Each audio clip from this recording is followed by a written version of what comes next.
ইয়াস এবার আস্তে আস্তে উপমাকে ডেকে উঠল। উপমা! ঘুমের মধ্যে ইয়াসের গলা জড়িয়ে ধরল কাশপিয়া। অস্পষ্ট কণ্ঠে বলল, কি? ইয়াস হাত ছোঁয়ালো কাশপিয়ার ঠোঁটে। তারপর বলল ওকে আবারও, তোমার এই ঠোঁট জোড়া দখল নিতে দেবে আমাকে? কোনো প্রতিউত্তর করল না কাশপিয়া, আর একটু শক্ত করে জড়িয়ে ধরল ইয়াসকে। প্রেয়সীর গভীর আলিঙ্গনে পাগল হয়ে যাচ্ছে ইয়াস। কোনো কিছু না ভেবেই সেও আঁকড়ে ধরল কাশপিয়ার অধর। তৎক্ষণাৎ কাশপিয়া তড়িৎ গতিতে চোখটা খুলল। তারপর ইয়াসকে ছেড়ে দিল সে। বুকে ধাক্কা দিয়ে সরাতে চাইল নিজের থেকে। বাদ মানল না ইয়াস। আরো গভীর হলো ও চুম্বন, সাথে ওর হাতের স্পর্শ। একটা সময় কাশপিয়ারও কি যেন হলো, ছেড়ে দিল নিজেকে ইয়াসের হাতে।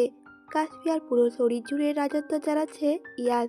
কখনো গলায়, আবার কখনো ঠোঁটে। মুখ ডোবাচ্ছে নিজের। ইয়াসের ঠোঁটের বসে পাগল হওয়ার অবস্থা কাশপিয়ার।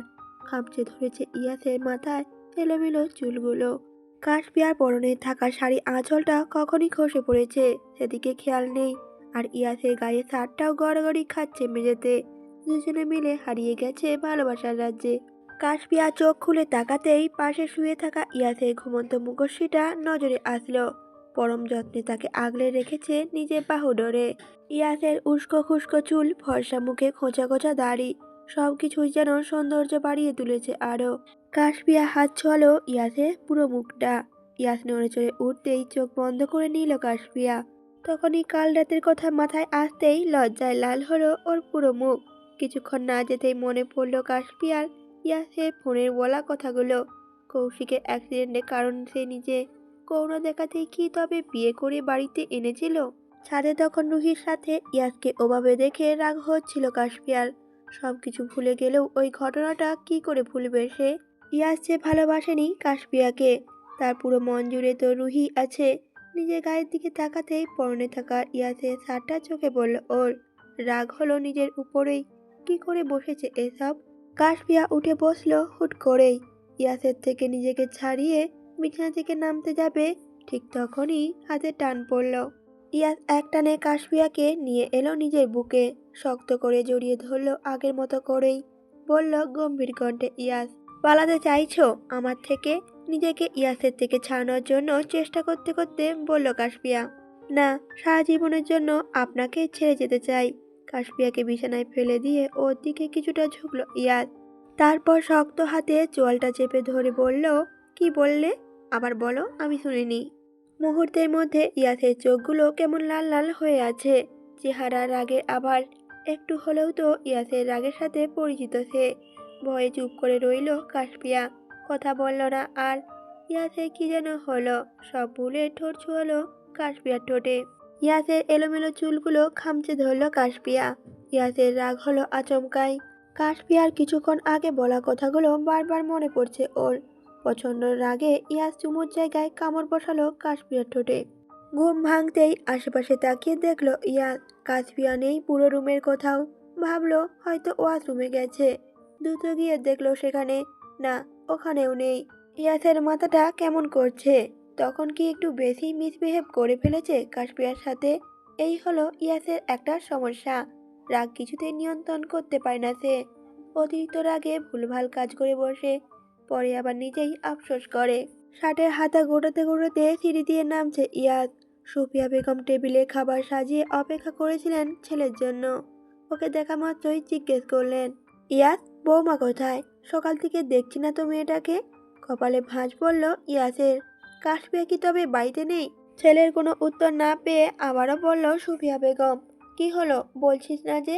প্রত্যুত্তরে ইয়াস বলল, না কিছু না, আমি এক্ষুনি যাচ্ছি। সুফিয়া বেগম অবাক হয়ে বলল, যাচ্ছে মানে? কোথায় যাচ্ছ তুমি আবার? কথা বলল না ইয়াস, চুপচাপ চলে গেল বাড়ি থেকে। আনোয়ার সাহেব এসে দাঁড়িয়েছেন স্ত্রীর পাশে।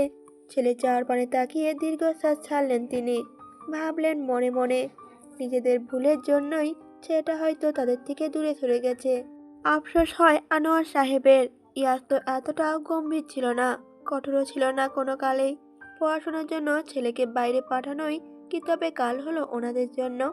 কাশপিয়ার কাজে অতিষ্ঠ ইয়াস। কাশপিয়া না বলেই বাড়ি থেকে চলে গিয়েছিল কিছুক্ষণ আগে। ইয়াস আবার খুঁজে নিয়ে এসেছে ওকে। কাশপিয়াকে খুঁজে না পেয়ে গাড়িটা নিয়ে বের হয়েছিল তখন। বারবার আশেপাশে তাকিয়ে খুঁজছিল তার উপমাকে।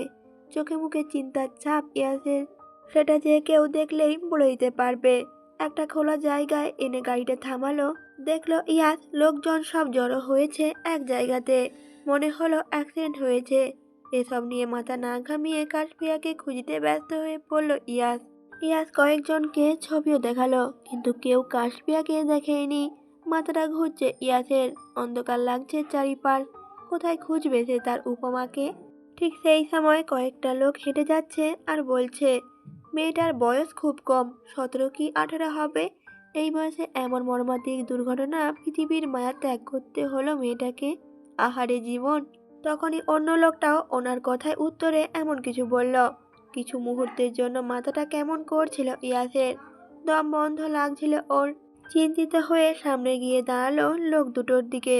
তারপর জিজ্ঞেস করলো ওনাদের, মেয়েটাকে দেখতে কেমন? লোক দুটো একজন আরেকজনের মুখ চাওয়াচাই করে উত্তর দিল ইয়াসের কথায়। বাবা, মুখটা পুরো থেতলে গেছে, চেহারাটা যে কেমন কিছুই যে বোঝা যাচ্ছে না। তবে মেয়েটা পরনে নীল রঙের শাড়ি, সাজসজ্জায় মনে হলো সে বিবাহিত। লোক দুটো কথা শুনে কয়েক পা পিছিয়ে গেল ইয়াস, খামচে ধরল নিজের মাথার চুল। এই ঠান্ডার মধ্যে ঘেমে নিয়ে একাকার অবস্থা ইয়াস। লোক দুটো বুঝলো না কিছুই, জিজ্ঞেস করলো কি হয়েছে। কাউকে কিছু না বলে ইয়াস ছুড়ল অ্যাক্সিডেন্ট হওয়ার জায়গাটিতে। লোকজন ঠেলে ভিতরে ঢুকলো সে। প্রথমে মনে হলো মেয়েটি হয়তো তার উপমা। কথাটা ভেবে আবারও নিজেকে নিজে পোকা দিতে বলল, না না, এটা হতে পারে না। মেয়েটা হাতের দিকে তাকালে বুঝতে পারল এটা তার উপমা না।